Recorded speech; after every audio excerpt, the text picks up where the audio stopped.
Bonjour à tous, j'espère que vous allez bien et bienvenue à ceux qui nous rejoignent. Dans cette vidéo, on va voir la 7e chose la plus importante selon Howard Marks dans l'investissement. Je rappelle que cette vidéo fait partie d'une playlist où je reprends tous les chapitres de l'excellent livre de Howard Marks, la chose la plus importante. Et dans ce livre, il nous parle des 18 choses les plus importantes dans l'investissement qu'il a pu voir tout au long de sa carrière. Ce livre est vraiment une pépite puisqu'on a le point de vue de plusieurs investisseurs légendaires qui ont géré des énormes fonds d'investissement. Et dans ce chapitre 9, on va voir la 7e chose. Et la 7e chose, ça va être connaître le mouvement de balancier. Si vous êtes des investisseurs, vous connaissez forcément le mouvement de balancier. Les cours montent, les cours descendent, mais on va s'attarder dans cette vidéo à comprendre pourquoi, quelles sont les raisons fondamentales de ces mouvements. Et certaines personnes n'investissent peut-être pas depuis très longtemps, et bien cette vidéo va être encore plus pertinente pour eux. D'ailleurs, on commence avec une citation du livre. Il y a peu de choses dont on peut être sûr, mais en voici une. Les comportements extrêmes des marchés se retourneront. Je suis content de faire cette vidéo à un moment où justement les marchés surchauffent. Et la raison essentielle pour le moment est l'intelligence artificielle, l'espoir d'une révolution. Alors est-ce que l'intelligence artificielle va monter jusqu'au ciel? Nous le verrons dans le futur, mais pour l'instant une autre phrase qui va peut-être vous orienter. Ceux qui croient que le balancier ira toujours dans une seule direction ou stagnera toujours à un niveau extrême perdront un jour ou l'autre, des sommes énormes. Ceux qui comprennent le comportement du balancier peuvent en profiter énormément. Alors à votre avis, est-ce que l'intelligence artificielle va faire monter les cours jusqu'au ciel et va rendre tout le monde riche? Eh bien, l'avenir nous le dira, mais certainement que non. Évidemment, c'est une révolution technologique, je ne remets surtout pas ça en compte. En plus, vous avez peut-être vu, mais dans ma chaîne, il y a autant de vidéos d'investissement que d'informatique, donc je connais quand même bien le secteur. Et d'ailleurs, je peux vous dire également que ça fait longtemps que ça existe, l'intelligence artificielle, et qu'on s'en sert, c'est juste que là, c'est une mode. Dans la vidéo d'avant, on a parlé des cycles économiques. Un cycle économique est aussi un mouvement de balancier, mais beaucoup plus long. Là, on va voir qu'il y a des balanciers tout le temps. Et qu'est-ce qui va réellement influencer ce balancier? Eh bien, on le voit tout de suite. Marx nous dit que c'est le risque. En fait, tout simplement, le balancier, il va osciller en fonction de notre aversion au risque. Quand tout est beau, quand tout monte, eh bien, on va être euphorique et à l'opposé, on va être dépressif. Très récemment, s'il y en a qui ont investi dans les crypto-monnaies ces dernières années, eh bien, ils ont pu vivre absolument tout ça puisqu'ils étaient dans l'euphorie quand ils ont investi au dernier bull run. Ensuite, il y a eu une grosse dépression de plusieurs années et maintenant, on repart dans l'euphorie. Et vous pouvez être sûr et certain qu'on va ensuite repartir dans une dépression. D'ailleurs, en être conscient va vous permettre de pouvoir réaliser des gros gains, ou tout du moins de ne pas perdre d'argent.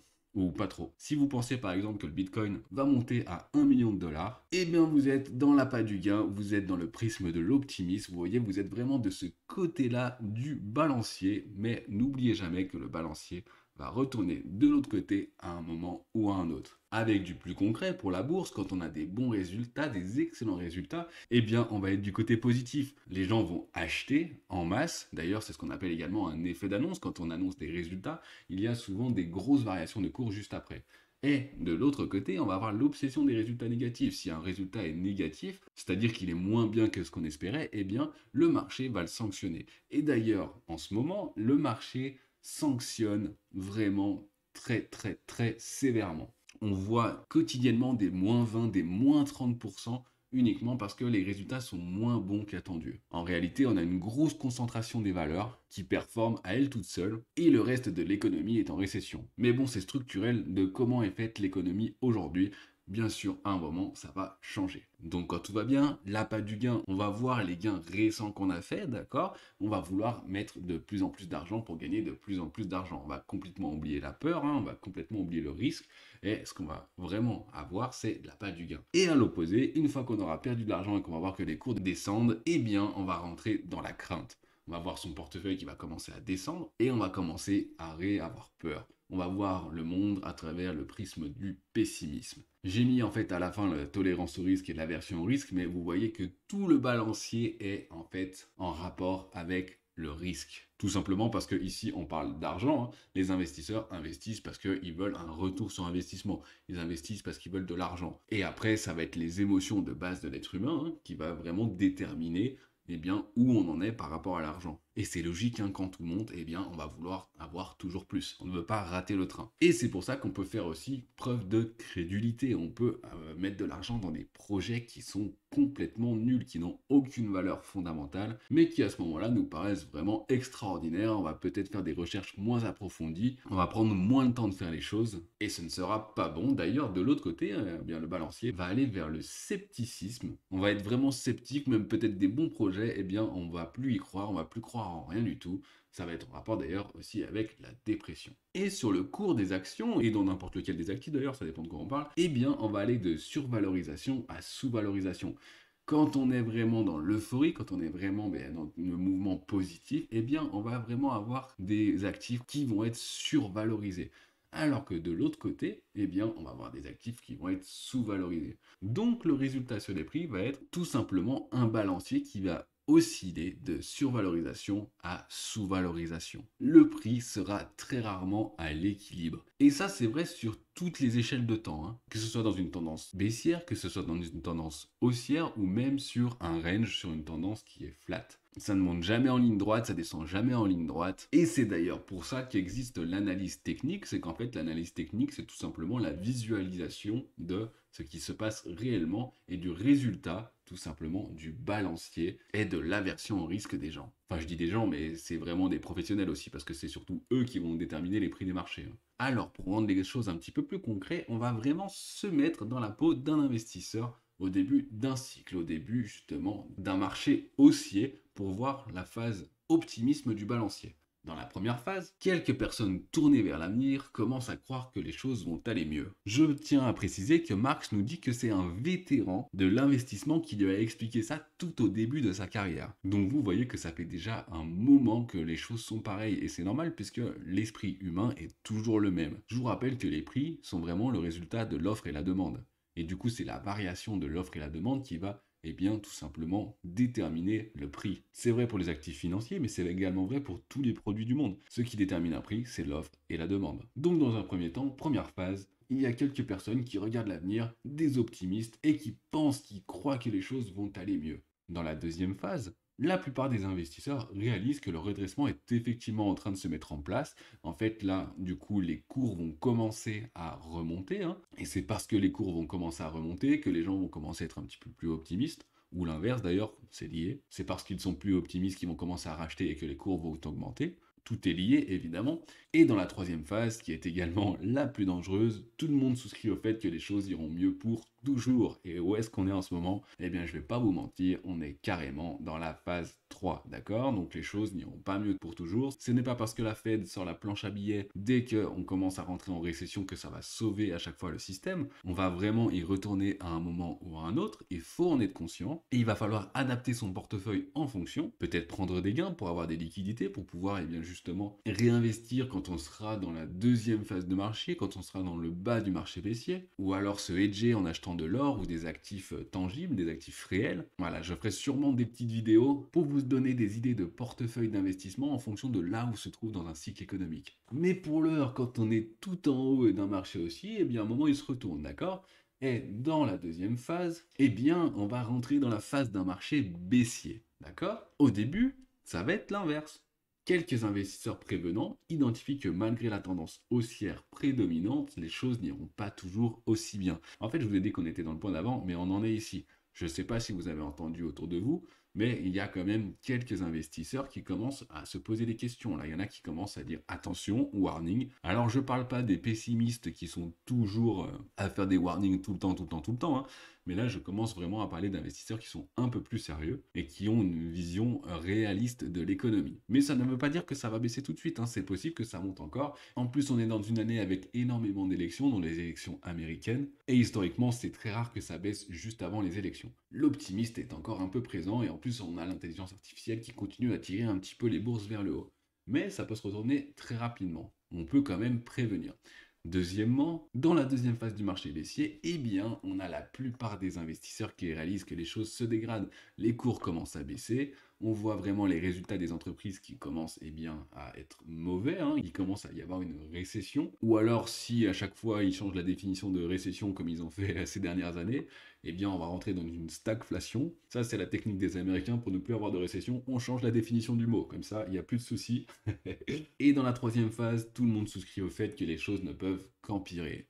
Et ça, si vous êtes vraiment un investisseur moyen, long terme, c'est extraordinaire parce que c'est dans cette troisième phase qu'on va faire le plus de gains.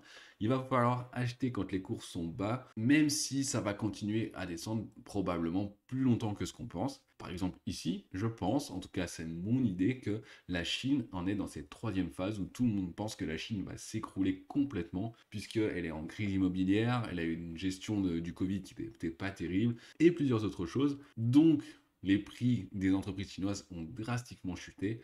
Et pour moi, je pense que c'est une bonne opportunité d'investissement pour le moyen long terme. Mais ce n'est que mon avis, ce n'est pas un conseil en investissement. Alors regardez cette vidéo de temps en temps et vous allez voir dans quelle phase on se trouve, dans quelle émotion vous êtes. Vous regardez le balancier et vous vous demandez où vous êtes actuellement. Prenez conscience de ce que vous ressentez et vous pourrez savoir où on en est dans le marché. Et dites-vous bien que dès que vous sentez quelque chose très très fort, c'est généralement l'inverse qu'il faut faire. On va passer maintenant au conseil de Marx. Durant toute sa vie d'investisseur, je rappelle qu'il a été cofondateur de Oaktree Capital, un énorme fonds d'investissement, il a pu observer les mouvements des marchés et notamment ce balancier.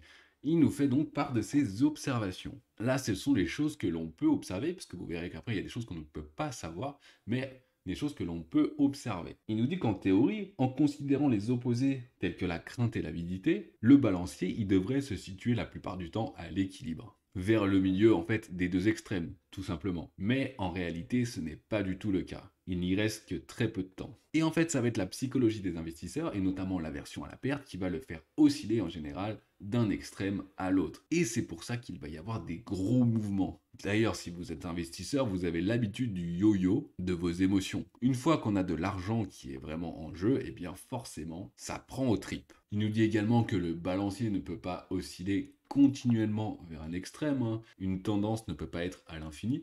De toute façon, pour qu'il y ait des gagnants, il faut qu'il y ait des perdants. Donc, à un moment, forcément, il faut qu'il y ait des vendeurs ou alors il faut qu'il y ait des acheteurs. Ça dépend dans quel sens on est. Donc, on ne peut pas rester toujours à un extrême. Je rappelle que la base de l'investissement, achetez bas, vendez haut. Voilà, c'est une petite phrase que je vais remettre dans chaque vidéo parce que j'ai l'impression que la plupart des gens oublient cette règle de base. Il nous parle également de l'accumulation d'énergie que va générer ce va-et-vient de la psychologie d'investisseur. Et il nous dit que parfois, l'énergie accumulée est elle-même à l'origine du mouvement de retour. Et cette énergie, justement, cette inertie, elle va provoquer des mouvements violents, surtout dans les extrêmes.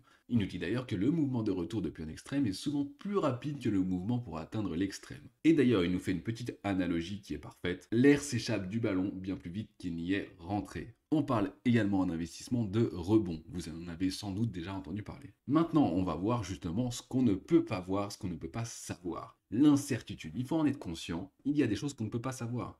Et le fait de savoir cette incertitude, qu'on voit d'ailleurs dans chacun des chapitres de Marx, que chaque investisseur devrait quand même se mettre dans la tête, on ne peut pas savoir jusqu'à quel niveau le balancier ira sur sa trajectoire. En gros, on ne peut pas savoir jusqu'où le cours va monter et jusqu'où ça va descendre.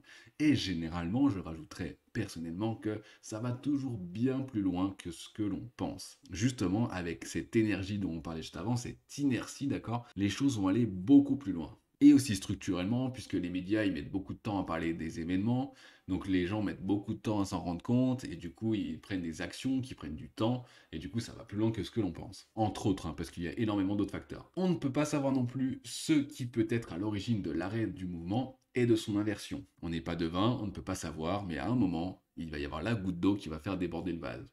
Bon, on dira généralement que c'est à cause de la goutte d'eau, mais en fait, la goutte d'eau n'est qu'une goutte d'eau. Mais c'est à cause justement du balancier qui allait déjà très très loin. Et la métaphore du balancier est d'ailleurs très très bonne, puisque vous voyez que quand on va dans les extrêmes, on repart dans notre sens très rapidement. On ne peut pas non plus savoir quand le retournement va se produire. On peut juste savoir qu'il va se produire, c'est déjà une très bonne chose, mais on ne sait pas quand. Ça va un petit peu avec les deux phrases d'avant. Et ce que l'on ne peut pas savoir non plus, ça va être jusqu'à quel niveau à l'opposé il ira dans son mouvement de retour. Puisqu'on ne peut pas savoir jusqu'où il va, mais on ne peut pas savoir non plus jusqu'où il va se rétracter ou alors jusqu'où il va aller vers le haut. Alors comment faire pour investir si on ne sait rien? Eh bien, il y a quand même plein de techniques, ne vous inquiétez pas. On en parle dans toutes les vidéos. On va récapituler tout ça, avec tout simplement une petite chose basique, je vous ai dit comment on peut investir dans l'incertitude, et bien tout simplement en étant patient, voilà, déjà c'est une des choses les plus essentielles. Je vais conclure avec une phrase de John Greenblatt qui nous dit « Les marchés créent toujours des opportunités, tôt ou tard. Dans les marchés offrant peu d'opportunités, puisqu'il y en a, il est important de se montrer patient. Les belles opportunités se présenteront un jour ou l'autre d'elles-mêmes, en général dans les 1 à 2 ans au plus tard. Quand on est justement sur des niveaux extrêmes, eh bien on peut tout simplement être patient et laisser travailler son argent avec par exemple des obligations ou ce genre de choses, et attendre patiemment d'avoir une excellente opportunité. Je rappelle que les crises économiques sont dramatiques pour la plupart des gens dans l'économie, mais que si vous êtes préparé, c'est le meilleur moment pour investir pour votre vie entière. Le malheur des uns fait toujours le bonheur des autres. Soyez du bon côté de la balance. C'est tout ce que je peux vous dire. Et pour l'heure, moi je vous dis merci d'avoir regardé. Allez vous abonner si ce n'est pas encore fait. Thumbs up bien sûr si ça vous a plu. N'hésitez pas à aller checker les autres vidéos de la playlist. Et moi je vous dis à très vite pour une prochaine vidéo. Allez, à plus!